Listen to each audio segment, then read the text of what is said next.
भागवत के इस अष्टोत्तर शत अनुष्ठान में जो कि श्री भागवत मिशन के तत्वावधान एवं गिरिराज संघ परिवार का ये 25वां वार्षिक उत्सव है, जिसके उपलक्ष्य में आज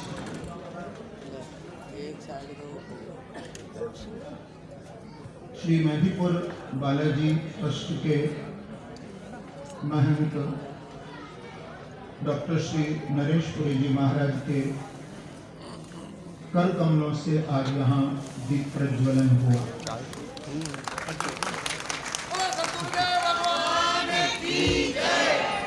छोटे से मेरे निवेदन पर आप यहाँ हम सबको दर्शन और अपने आशीर्वचन से कृतार्थ करने के लिए आप पधारे। मैं हृदय से आपका अभिनंदन करता हूँ और आपके द्वारा शिक्षा, चिकित्सा, गौ सेवा, समाज सेवा और अध्यात्म के क्षेत्र में अभूतपूर्व योगदान दिया जा रहा है। बंधुओं, मैं इस बात को बहुत गर्व से और अधिकार से कह सकता हूं कि श्री मेहंदीपुर बालाजी ट्रस्ट आज जिस स्तर पर कार्य कर रहा है उसका पूरा श्रेय महर्षि जी को ही दिया जा सकता है, आपके द्वारा।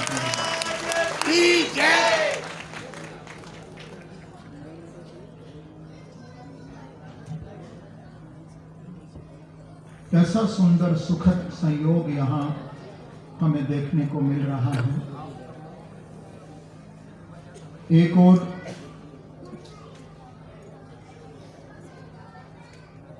संत हैं,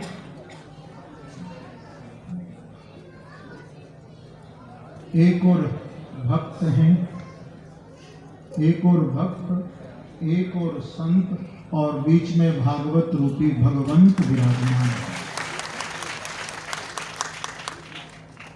साधु नाम दर्शनम पुण्यम तीर्थभूता विसाधव। शास्त्र कहता है कि संतों का दर्शन तीर्थ रूप होता है, क्योंकि संत स्वयं तीर्थ रूप होते हैं। तीर्थिक कुर्वन्त तीर्थानि स्वान्तस्थेन गदावृता। बहुत दिनों तक आप लोग तीर्थ का सेवन करेंगे तब आपको तीर्थ तीर्थ करता है, पर वास्तविकता में आज पूज्य महर्षि जी का हमारे मध्य में जो आगमन हुआ है, मुझे लगता है कि ये स्थान तीर्थ ही बन गया है।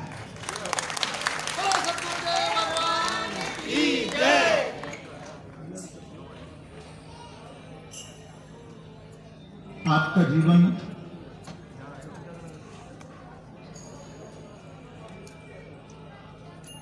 मेरे से तो महर्षि जी की बहुत आत्मीयता है, और आप लोगों को ये भी मालूम है कि गत वर्ष 22 जनवरी से श्री मेहंदीपुर बालाजी में इस बात को मुझे कहने में कोई संकोच नहीं है कि भारतवर्ष के इतिहास में इतना बड़ा श्रीमद् भागवत का सप्ताह पहली बार मेहंदीपुर बालाजी में हुआ है।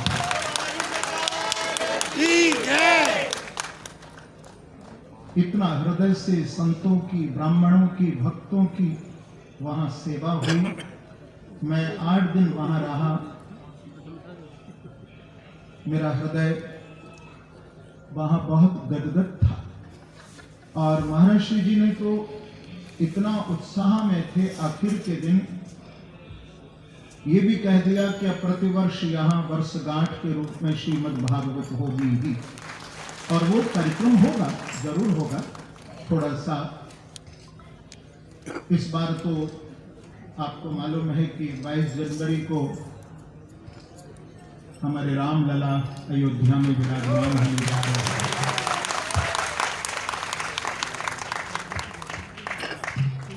इससे बड़ा हम लोगों के लिए कौन सा गौरवशाली दिन हो सकता है।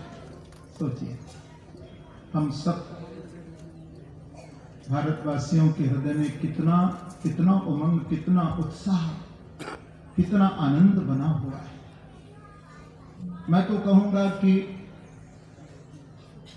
उस दिन 22 जनवरी के दिन व्यास गद्दी से आप सब भक्तों को ये आह्वान करता हूं कि उस दिन ही आप राम जन्मोत्सव भी मनाना, और उस दिन केवल दीपावली नहीं, दीपावली महोत्सव मनाना।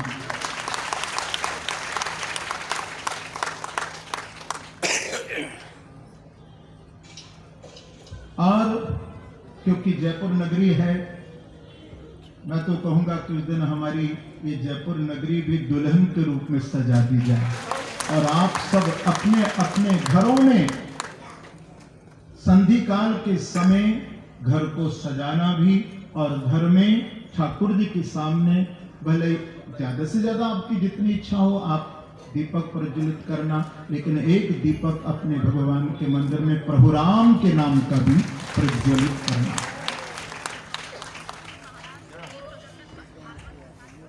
तो ये बात मैंने इसलिए भी कही कि महर्षि का जीवन, आप भगवान राम के मर्यादा से बहुत प्रभावित रहे। आपके जीवन में राम जैसी मर्यादा रहे।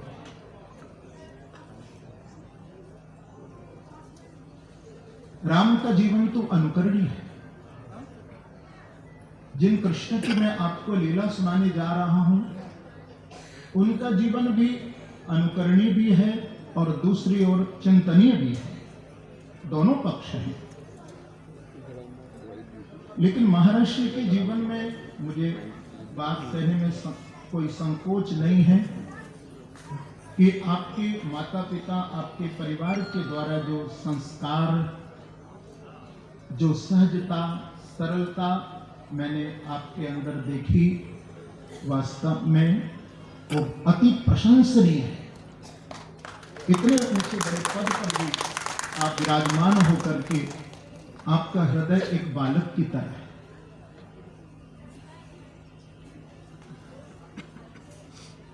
आपके हृदय में बाल्यकाल से ही भक्ति का बीज था, क्योंकि भक्ति बीज पलटे नहीं, जो जुग जाए अनंत। ऊंच नीच घर वास हो, पर रहे संत को संत। तो महर्षि के जीवन में भक्ति का बीज तो बाल्यकाल से ही था, लेकिन जब आपकी पूज्य माता जी का देहावसान हुआ, मुझे मालूम है महर्षि से हमारी चर्चा हुई, तो आपको एकदम वैराग्य हो गया और पूर्ण ठाकुर जी के चरणों में, और इसके साथ साथ श्री हनुमान जी महाराज मेहंदीपुर बालाजी के चरणों में आप सेवा में उपस्थित हो गए। बंधुओं, जीवन में पहली बार मैं 8 दिन मेहंदीपुर बालाजी में रहा, और महर्षि जी ने हमारे लिए ऐसी व्यवस्था की। मैंने एक बात आपसे प्रार्थना की थी कि मैं बस कथा के उपरांत मुझे बालाजी के चरणों में आधा घंटे बैठना है। मैं अपने कमरे में भी नहीं जाऊंगा, आपसे मैंने प्रार्थना की थी। तो मैं आधा घंटे जाकर के बैठता था। 30 साल पहले भगवान राम की मूर्ति की स्थापना वहां हुई, लेकिन महर्षि जी के हृदय में श्री हनुमान जी महाराज ने ऐसी प्रेरणा की कि जब भगवान राम आए हैं तो यहाँ कृष्ण भी क्यों नहीं आना चाहिए, क्योंकि राम और कृष्ण में कोई भेद थोड़ी। तो महर्षि जी ने संकल्प लिया कि यहाँ भगवान कृष्ण, राधा कृष्ण की मूर्ति की स्थापना होगी, और मुझे आमंत्रित किया कि भागवत की कथा के माध्यम से उस श्री विग्रह में आपको ही प्राण फूकना है, क्योंकि ठाकुर जी को सबसे अति प्रसन्न यदि कोई ग्रंथ है हमारे बांकी बिहारी श्री कृष्ण को तो श्रीमद् भागवत जहाँ होती है, क्योंकि भगवान कहते हैं नाहम बसामि वैकुंठे योगिनाम हृदयेन च मदभक्ता यत्र गायन्ति तत्र तिष्ठामि नारद। हे नारद, न तो मैं योगियों के हृदय में रहता हूँ, न मैं वैकुंठ में रहता हूँ। जहाँ मेरे भक्त मेरा आह्वान करके मेरा नाम संकीर्तन मेरी कथा गाते हैं, बस मैं वहीं पर उपस्थित हो जाता हूँ, वहीं मैं बैठा। तो महर्षि जी ने वहाँ